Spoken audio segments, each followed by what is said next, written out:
Elias Graves did when he reached the shack was not unpack. He dug. The ground behind the cabin was frozen hard, iron beneath a thin skin of snow.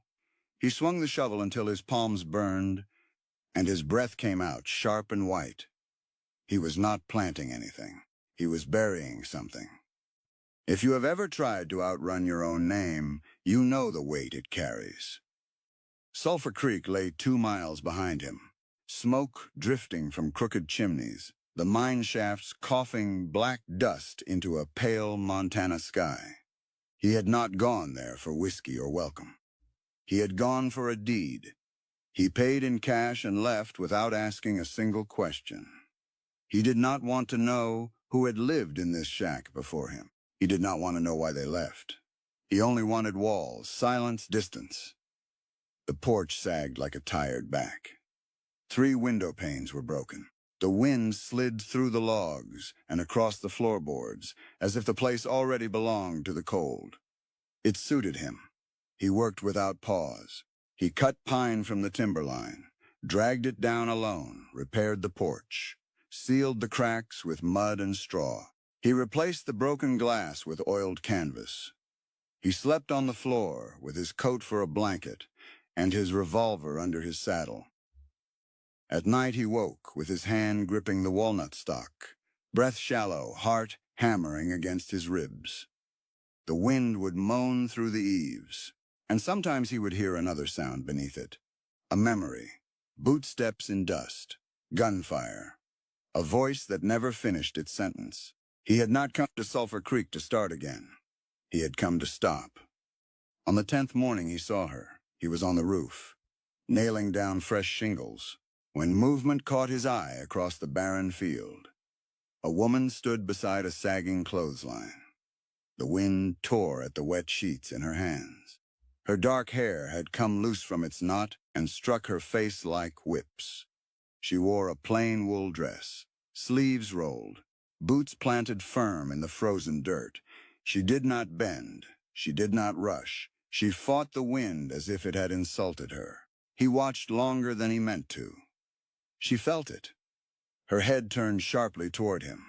Their eyes met across the quarter-mile. Frontier custom demanded a nod. She gave him none.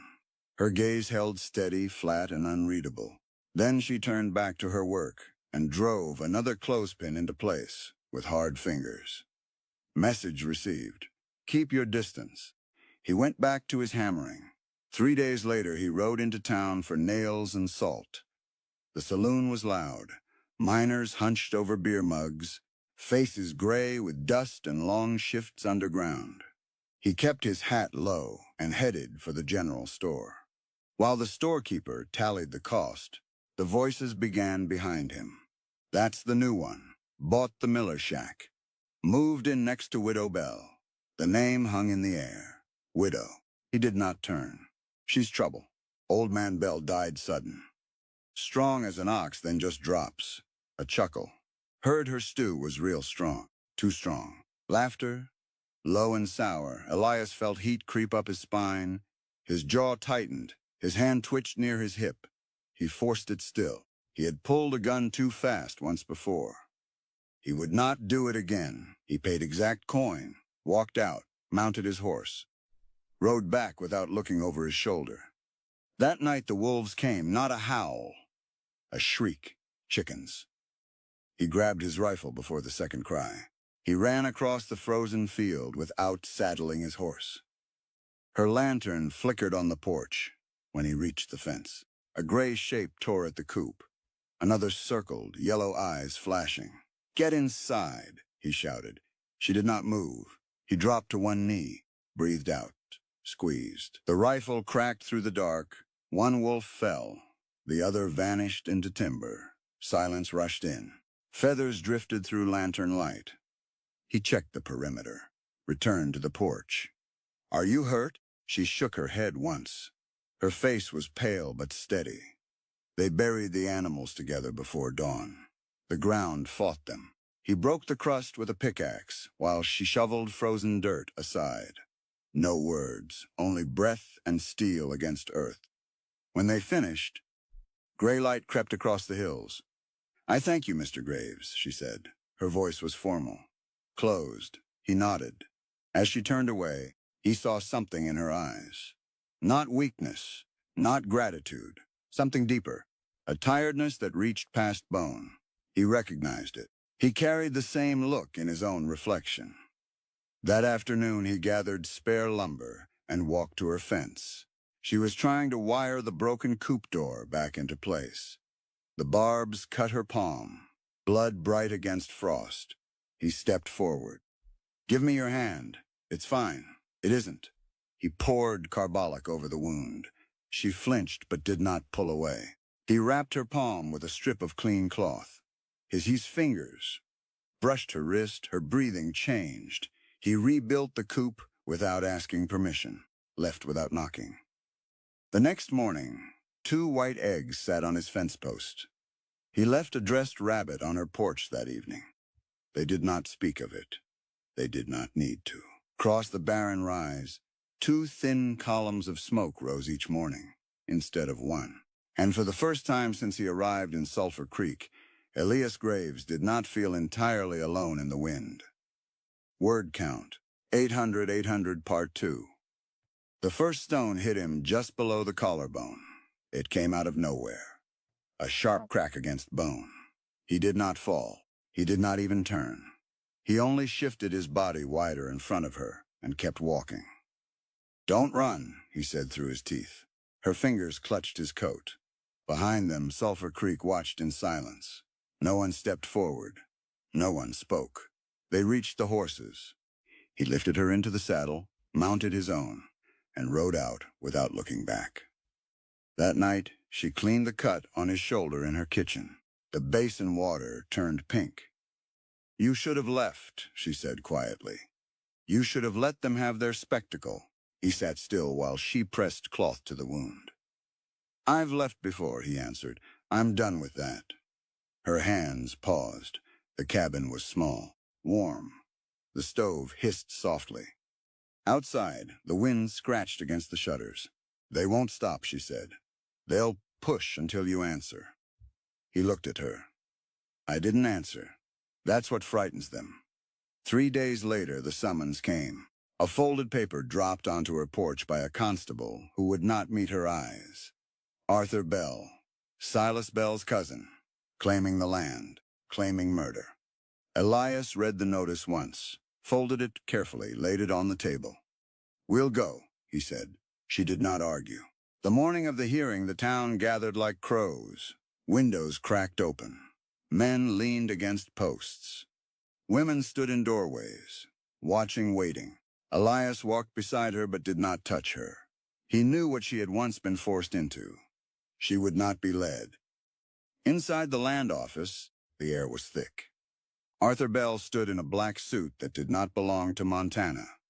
A thin mouth, restless eyes. He smiled too often. His lawyer spoke first. Words like poison floated easily from his tongue. Cold wife, unstable baron, strong husband, sudden death. Miners took turns repeating what they had heard. She never cried. He said she was strange. He thought she put something in his stew. Arthur nodded along as if grief had shaped him. The judge finally turned to Cora. "Did you poison your husband?" The room held its breath. She stood, hands steady at her sides. "I thought about it," she said. Gasps rippled. Elias felt the air leave his lungs. "I thought about it every night," she continued, "when he tied me to the bedpost for trying to leave. When he told the town I was sick in the head. When he said no one would believe me. Silence. Even Arthur stopped smiling. "But I did not poison him," she said. "He grew sick on his own, and I watched him fade." She swallowed. "I was not sad when he died. That is my crime." The judge leaned back. Arthur stammered. "No proof. No doctor. No witness. Only gossip." The gavel struck. Case dismissed. The words did not feel like victory. Outside, the crowd had not changed. Faces stiff. Eyes hard. They walked through them again. No one touched them. But the hatred was thick enough to taste. Spring came slow. Snow melted into mud. The path between their cabins turned soft and rutted. They planted seeds together. He broke the ground. She followed, pressing beans and corn into dark soil. At night they shared meals without speaking much. The air between them had shifted. It was no longer barter. It was something quieter, stronger. One evening she found him behind his shack.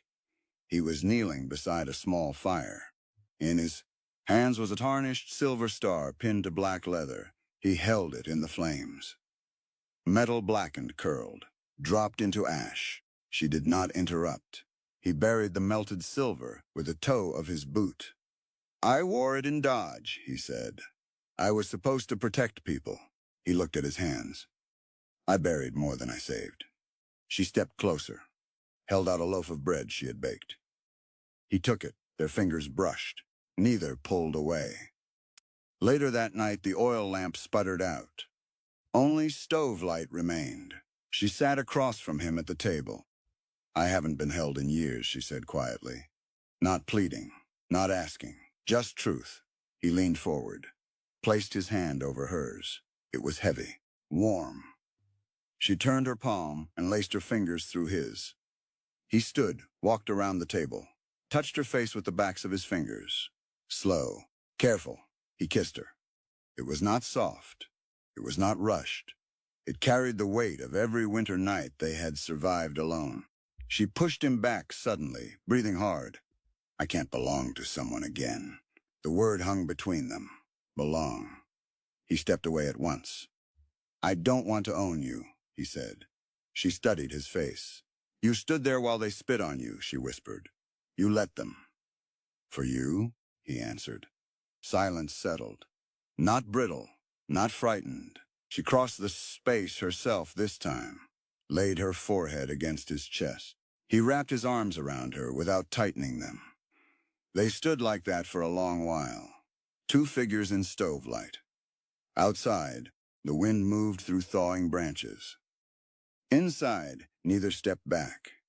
For the first time since he bought the shack to bury his past, Elias did not feel the need to dig. And for the first time since Silasbell died, Cora did not feel the walls closing in around her. But in Sulphur Creek, men do not forget easily. And someone was already riding toward town with a different kind of fire in his hands. Word count, 800, 800 part 3. The fire started just after midnight. Elias smelled it before he saw it. Not wood smoke, not stove heat, something harsher. He stepped outside barefoot into the cold dirt. The sky above Sulphur Creek glowed orange. Not sunrise, flame. He saddled his horse without thinking. "Lock the door," he said. "They won't help you," she called after him. He swung into the saddle. "I'm not going for them." He rode hard. When he reached Main Street, the saloon was already lost. Flames punched through the roof. Sparks leapt to the general store. Men ran in circles with buckets that did nothing. Arthur Bell stood near the boardwalk, shouting orders no one followed. Elias dismounted, grabbed a bucket, formed a line. "Forget the saloon," he barked.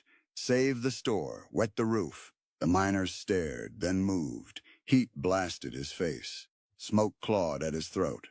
Then a woman screamed, "My boy!" It was Mrs. Miller. "He's inside." The back room. The place boys hid to steal beer. Elias did not pause. He wrapped a wet blanket over his head, kicked in the rear door. Smoke swallowed him whole. He dropped low, crawled. "Joshua!" A small cough answered.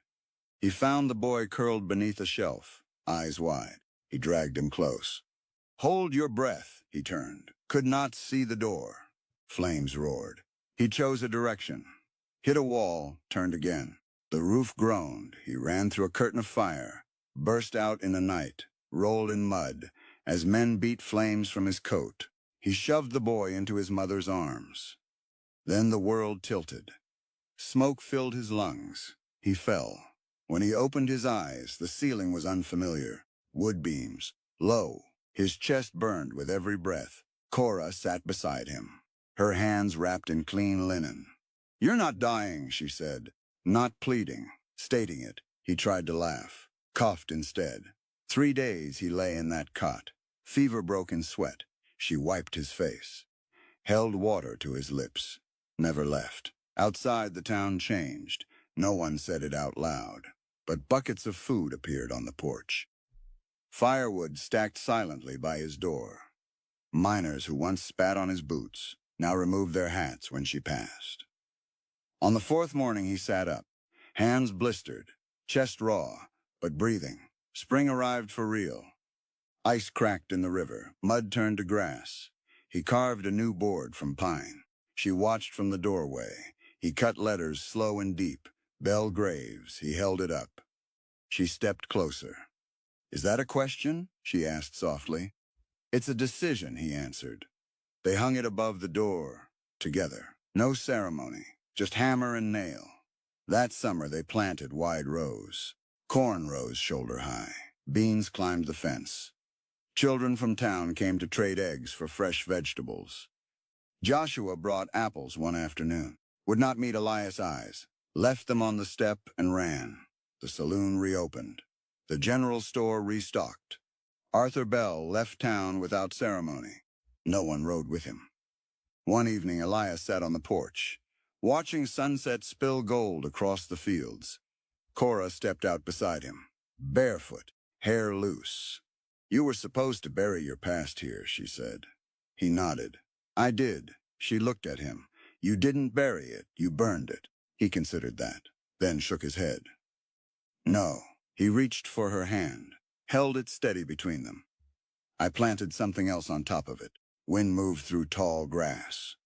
The mine smoke in the distance looked thinner now. Town sounds drifted soft instead of sharp. He stood, pulled her gently to her feet. "Dance with me," he said. "There's no music." "There doesn't have to be." He placed one hand at her waist. The other clasped hers. They moved slow across packed dirt, boot scuffs and bare toes, tracing small circles. No witnesses, no judgment, just breath and heartbeat and warm evening air. Later, when the sky darkened, she rested her head against his chest. "You're staying," she said. "I'm home," he answered. From the timberline far off, a wolf howled once. It sounded distant, small.